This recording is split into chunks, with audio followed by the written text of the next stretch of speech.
Pandian store சீரியல்ல இப்ப ராஜி, அரசி இவங்க 2 பேத்தையும் உட்டர்றோம் அப்படின்னு போலீஸ் சொல்லிட்டாங்க இல்லையா?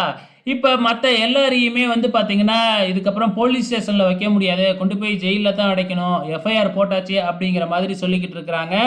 எதுக்காக வந்து ஜெயில்ல போகணும் அப்படிங்கிற மாதிரி கேட்க, வேற வழியே இல்ல. இங்கலாம் வச்சிருக்க முடியாது அப்படின்னு சொல்லிட்டாங்க.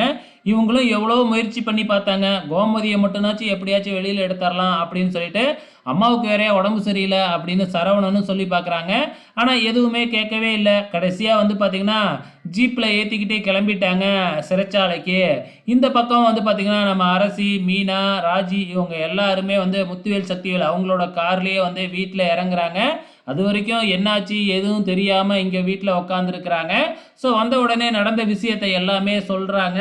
கோமதிய மட்டும்னாச்சும் எப்படியாச்சும் வெளியில எடுக்கலாம்னு நெனச்சோம். ஆனா முடியல அப்படின்னு சொன்னதுக்கப்புறம், எல்லாருமே பாண்டியன் வீட்டுக்கு தான் ஃபர்ஸ்ட்டு போறாங்க. முத்துவேல், சக்திவேல் கூட எல்லாருமே உள்ளார போயிட்டு அவங்களுக்கு ஆறுதல் சொல்லிட்டு, நாளைக்கு கோர்ட்ல வச்சு எல்லாத்தையும் வெளியில கொண்டு வந்துரலாம் அப்படின்னு அட்வைஸ் பண்ணிட்டு கிளம்புறாங்க. அதுக்கப்புறம் என்ன, இங்க ஜெயில தான் காமிக்கிறாங்க. எல்லாத்தையும் தனித்தனி லாக்கப்ல போட்டிருக்காங்களாட்டுக்கு. ஸோ எல்லாருமே அழுது புலம்பிக்கிட்டு இருக்கிறாங்க. இந்த பக்கம் கோமதி வந்து ரொம்ப அழுது புலம்பி, கடைசியில தண்ணி குடிக்கலாம்னு போறப்ப தண்ணிய குடிச்சு அதே இடத்திலேயே மயக்கம் போட்டு விழுந்துட்டாங்க. ஸோ நாளைக்கு அடுத்த வாரம் என்ன நடக்க போகுதுன்னு தெரியல. பொறுத்திருந்து பார்க்கலாம்.